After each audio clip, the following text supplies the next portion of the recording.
Welcome to a pivotal moment in the world of broadcast as we proudly present the Men's Mental Health Show featuring the renowned Larry Mabry in collaboration with the Maassen Group. This essential exploration of men's mental health wouldn't be possible without the invaluable support of RainerAvenueRadio.world. Now, let's dive into this crucial conversation with Larry Mabry and the Maassen Group. Your mental well-being matters. Here's Larry Mabry. Hey, what's going on? What's going on, guys? Welcome to this December 27th? No, 29th. December 29th as we prepare for the new year 2026. Just want to say welcome. Appreciate you guys being here. Just want to put a shout out to Rainer Avenue Radio for supporting me as far as what we do here with men's mental health. Want to say thank you for you guys for this past year. Appreciate the support, the comments, the love, people throwing some pretty good comments out there and expressing some of their things that we want to do for the show. Curious to see what you guys want to look for 2026. Today, I wanted to look at 30 particular mental health challenges or issues and solutions that we can work on for 2026 for men's mental health. So I wanted to kind of dive into that. So these are 30 mental health issues that men face in 2026, and we're going to look at some healthy solutions. So the first one is, this time of year, cold, sometimes it's hard to kind of get outside. A lot of times, as we roll out or we're trying to prepare for the year, people get caught up with their resolutions and stuff. Depression can set in, right? So we have some men who may have empty nester syndrome, where their family kind of moved out, or maybe going through a situation where they're taking care of their parents, or health challenges, or job transition, or maybe a breakup, divorce, things like that. Things that, we put a lot of energy into, job change, right? And so depression can kind of set in when we don't really get a lot of sun. So this could be known as untreated depression. A lot of times men are diagnosed with these types of things despite the high symptom rates. And so one solution I would have is to make sure you check in, right? You can check in with someone like myself, Doc, or maybe you have a friend, close friend, or some people that really lift up your spirits. I notice too, a lot of my clients, when I communicate with them, I notice that typically in their raising up, or I would say in their foundation, sometimes they don't have a lot of experience with their father or healthy experiences with their male figures in their life. And ironically, when we grow up, we learn how do we nurture ourselves, right? As men, we learn that from our dad. But if our dad passed away, maybe dad was out there in the streets, drugs, whatever, or just hardworking and just didn't really check in with us as men. How do we know how to do that, right? What does that look like? And so it's important for you to have somebody to kind of tap in with you, check in on you, just say, hey, what's up? And just do certain things to kind of build your self-concept up and make sure that you get supported with the way you need. So make sure you have healthy check-ins as we roll into the new year. I think now will be a good time just to kind of check in, make sure everything's cool, brief screenings, encourage early professional type of support, try to build a relationship with somebody and just kind of tap in once a week, once every couple months or something like that, or once a month at least. Number two, high anxiety and stress. This time of year, that's really common. As we put all these things together as far as the holidays, typically you buying gifts and, doing different things on the honey-do list at the family, right? Stress levels are high. Cooking, going around, grabbing stuff for family members and things of that nature, working on the house, transition with the job, trying to make quarterly sales, or if you're a business owner, trying to do stuff for your business. Stress can be high. And so how do we handle it? One thing I would recommend is a grounding habit, right? So breath, meditation, making sure you move, walk, jump rope, I think is really good. Play around, have fun, make sure you get enough sleep. Those things kind of reduce stress. Find something that you can do for yourself that's going to highlight you spending some quality time with yourself and kind of organizing your brain to kind of get back within yourself. I think it's really important. Number three, anger can mask deeper emotions. I mean, that's a really popular one. So men often express distress or irritability rather than sadness. And so a lot of times, we may resort to different sports, boxing, getting that aggression out, gaming, kind of avoiding it. One solution would be emotion labeled exercise and the cognitive behavior strategies. And so a lot of times with my students or clients, what I recommend with this situation is sometimes we have certain thoughts that unfortunately, these are thoughts that we grew up with our families, and they're negative thoughts that kind of give us a bad outlook. And so one positive cognitive behavior strategy is to focus on those thoughts that are neutral thoughts, right? And so if you have something that you may think about yourself, let it go and just say, you know what, in this moment right now, I feel perfect, right? And just put yourself in a neutral space. And then from that neutral space, we can go to one day better, right? I'm thankful I'm alive. I'm thankful that in this moment that I can see clearly, right? I'm thankful that I have the opportunity to do better, right? Come up with general statements so that you can take from that jump off point to something more positive. Whatever you put energy in is going to grow. And so that's one strategy, right? Making sure that you are being mindful of your negative self-talk, right? Or if you fantasize, right? Thinking of certain things that you might think that may happen, but that don't really happen. A lot of times we get this type of mentality from watching TV shows or just what we experience in our family. We think, oh, this is the way to live. And it's really not. It's actually something that's detrimental to us as far as our growth. Number 4, loneliness and isolation. That's a really, really, really, really big popular one here, especially during the end of the year as we transition towards 2026, right? And so sometimes if we're doing remote work, we're working at home, social withdrawal can increase isolation. If we notice it's cold outside, people, they're getting caught up with their families during this time, you kind of feel isolated. One solution is intentional social routines, right? So weekly activities, clubs, group fitness, hanging out with certain people that you think are going to be encouraging. Sometimes you can have group chats that could be beneficial. You kind of chime in with a chat, checking in on your buddy, going to different organizations that's going to be supportive, that you feel like you can be yourself with. That's really important. It's good. It's important for you to kind of tap in and be in a space where you're feeling fully supported. Okay, number 5. This is one that kind of goes overlooked too, burnout, right? A lot of times it's like, okay, we always try to work harder. We have these goals, we have these aspirations, but we do reach a level. And so what do we do when we get burnout, right? And so the workload or identity pressure can hit a man pretty hard, right? We got the wife, we got the children, we got the husband, the other partner or the family, brother, sister, family members looking at us, right? And they depend on us. And it's important to set those boundaries, right? At the end of the day, there's 24 hours in a day. What are we doing those 24 hours? We got to make sure we're at least giving some hours to ourselves every single day, right? And this is really powerful because a lot of times, a lot of men think, oh, I'm providing for the family. Yes, you are. But at the end of the day, who's providing for you, right? And so you have to make sure you set certain boundaries in place so you can take care of yourself, right? Restorative breaks, going on walks, working out, maybe going on hikes, maybe going on trips, doing something, going to the movies, right? Doing something for yourself that's really going to feed your soul is really, really important.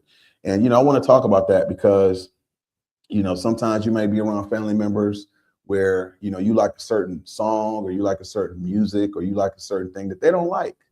At the end of the day, you got to do what's best for you, right? So sometimes you might need to get caught up with headphones, go to the man cave, take a trip, go outside, blunt, whatever. You got to do what you got to do for yourself. If you feel like that's going to be regenerative for yourself, by all means, I say do it, because at the end of the day, once you kind of get yourself at a nice homeostasis, you're going to build from there. So really important. Number 6, identity pressure, right? Now let's talk about that. So I think as men, we have this type of identity where we have to be strong. We don't feel it's like a stigma where that remains like a major barrier. And so it's important to make sure you can tap to somebody, you can talk to somebody, you can be yourself. And it's interesting because I had this conversation with a couple friends of mine who were females, and we had a real deep conversation. We talked about like the stigma, right? It's like, from a man's perspective, if you're in a relationship and you're with a young woman, she always wants you to be the rock. What happens when you feel like you need support, right? You can't really let your guard down with her, because then all of a sudden you'll notice that she'll come at you disrespectfully, right? And so it's sad because at the end of the day, it's like we all get hit, with, I would say, the world's perils, the world's issues, the world's challenges. And we should have the ability to kind of say, you know what, I need help, or I just need to talk to somebody and not feel judged. And although, some women may disagree with this, but I would say it's very much of a challenge when you're looking at a situation where, you're the man of the family, or you're the husband or the big brother. It's like the respect all of a sudden is totally looked at you so different, right? And it's unfortunate, but it's a true reality. And so, what do you do in that situation, right? And so it's important to make sure you reframe your strength, openness, and work on your self-awareness. But I want to say, for those people that's really looking for that support, make sure you guys reach out, because I can help you with that, because it's one of those things that you have to work on every day. You have to cultivate that within yourself. And it's one of those things where you have to rebalance your brain. You have to focus on different things and make sure you know who you are within yourself. But it's a practice skill. It doesn't come overnight. It's something you have to kind of continually work on. And so you can reach out to me on the Maassen Group 1@gmail.com. Feel free to reach out, and I can do what I can to support you. Number 7, emotional numbness. Let's talk about that.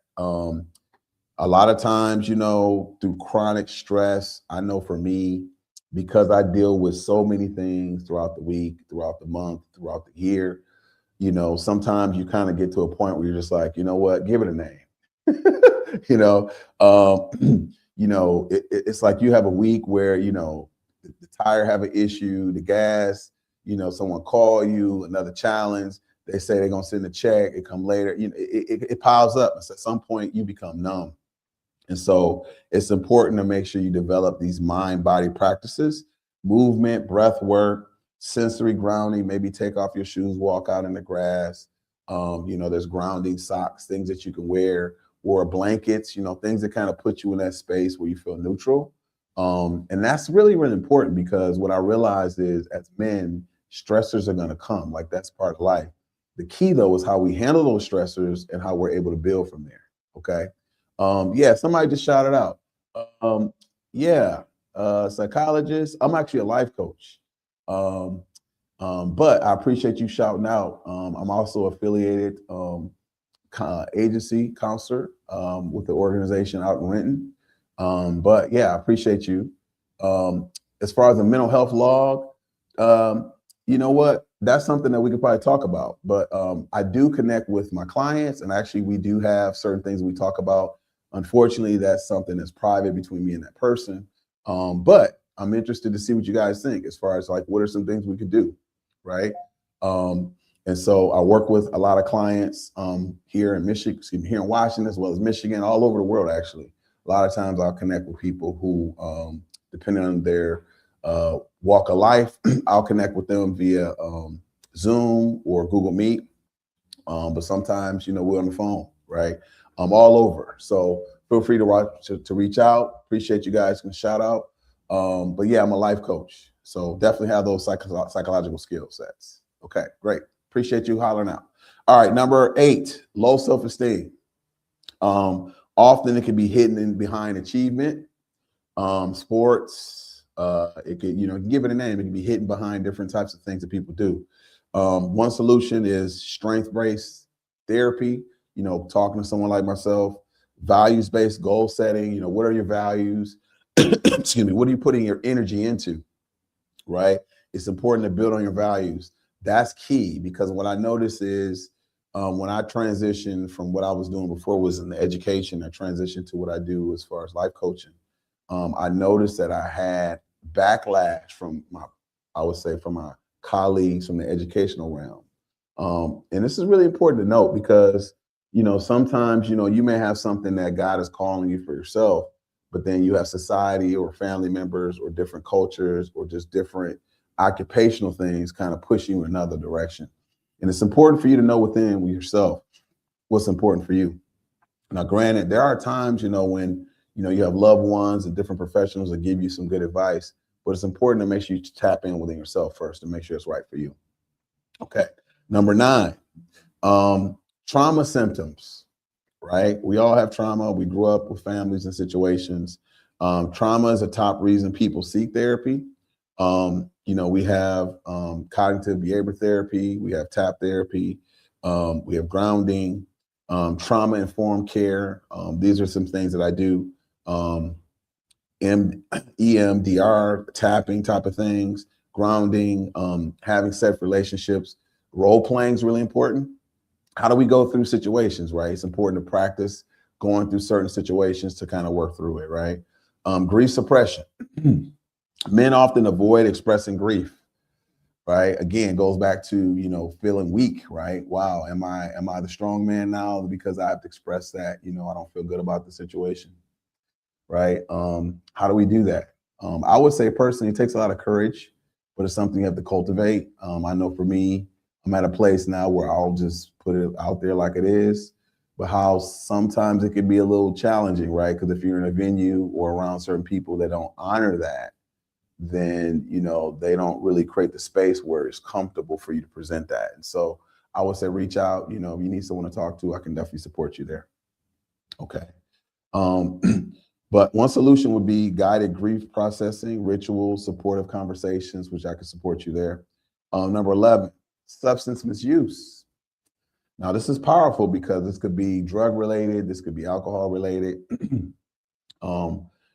And oftentimes we use this to kind of cope with untreated stress disorders. But it's important that, we have support groups, peer support groups, different people who've been through similar challenges that can kind of help you navigate through it. Early intervention is possible or very important if possible, but it's best that you kind of reach out. We're looking at harm reduction strategies. So, for example, if you're noticing that you're having a challenge as far as smoking, what I recommend is rather than just stop cold turkey, you can reach out to me also if that's a challenge for you. I'm TCC certified, which is tobacco support. So if you need that, I can help you with that.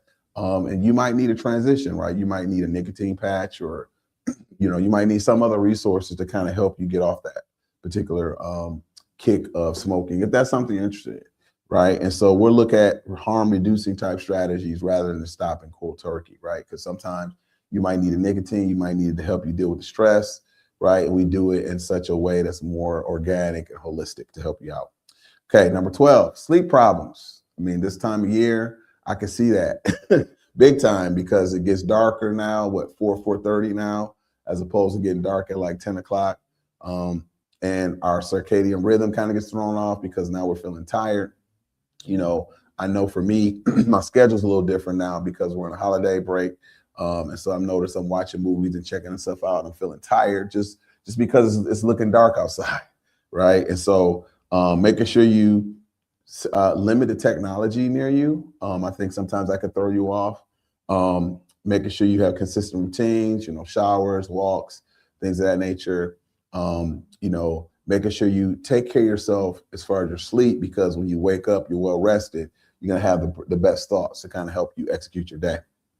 Okay, number 13, overworking as avoidance. Now, this is really powerful. I have quite a few clients in this situation. When they work, it becomes emotional escape. We schedule, make sure the one solution would be to schedule some downtimes, accountability partners, right? What are you doing to kind of take some time off? And sometimes, that could be a challenge, especially if you're building a business from the ground up, or you're depending on an income. It's important to have balance, right? And so make sure you tap in with somebody and just say, hey, you know what, let me work on this. It could be something where you're playing a sport, or you're just having a good time, or you guys going to the movies, or you're going bowling, or, transition where it's something totally different from your job, right? Really, really important. Okay. Number 14, sedentary lifestyle. Okay. Movement is a proven mood booster, right? It really boosts your mood when you're moving around. Now that doesn't mean that, you need to be crazy with it, but I noticed that just like me walking every day, that helps me out a lot. One, the lymphatic system, you're moving. Two, breathing fresh air, you're going to feel a little bit better. You can just throw on a parka or something. Just, it's not too bad. It's a little nippy, but you can still do it. You'll notice you feel a lot better, right? what I noticed too is, let's say you're thinking of something, you're trying to figure out something, after you eat or after something, before you come up with it, say, you know what, let me go for a walk, process it and come back, right? And I noticed that when you do that, typically because of that walk, you come up with better ideas. You had time to process it. You had time to kind of look at it from different angles. If you were emotionally attached to it by that time that you went for that 20, 25-minute walk, you would have let it go, and therefore you come up with the best solution. So I would say that's a big thing. Movement, it could be walks, it could be sports, it could be hitting the gym, it could be yoga, hot yoga, skating, different things, hiking, just movement in general. You'll feel a lot better. Okay. Number 15, digital overload. We talked about that, right? And so constantly being stimulated, with TikToks and YouTubes and, just different technology, TV and that type of thing. I think it's important to have balance. And if your brain doesn't have the opportunity to kind of wind down, then how do you come up with the best thoughts, right? Because sometimes it's like, raise your hand if you're a cook, right? Or you cook things out there. Or those people who are cookers or bakers or whatever, you know how like when you take the food out from baking, you have to let it sit for a while, right? There's still something going on with the process from the cooking, right? Same thing with like our thoughts. So sometimes you need time to process things, and it doesn't happen immediately. It's like getting your car when it's cold. It's not really healthy to just start the car and boom, pull off, right? It's good to warm it up a little bit, right? Let the car get acclimated to elements. Let the heat hits the windows so it can defrost, right? Let the warmth kind of get circulated so you feel warm. The cars, it's nice and warm, so it's not like abrasive when you hit bumps. Really, really important. The same thing with us with our digital technology. Sometimes we just get inundated with it to the point where we're not thinking clearly. And it's funny. I remember, I was born in '70, but it's like back then, I think the only technology we had was like the radio and TV. And I would say the last 10 years, with the cell phone and the internet, and these stations, the Hulu and TikTok and Netflix and Amazon Prime and all that. Like it's so many like shows now. Like I remember there's only like 5 or 6 stations back when I was coming up. And so we did a lot outside. We did a lot of nature.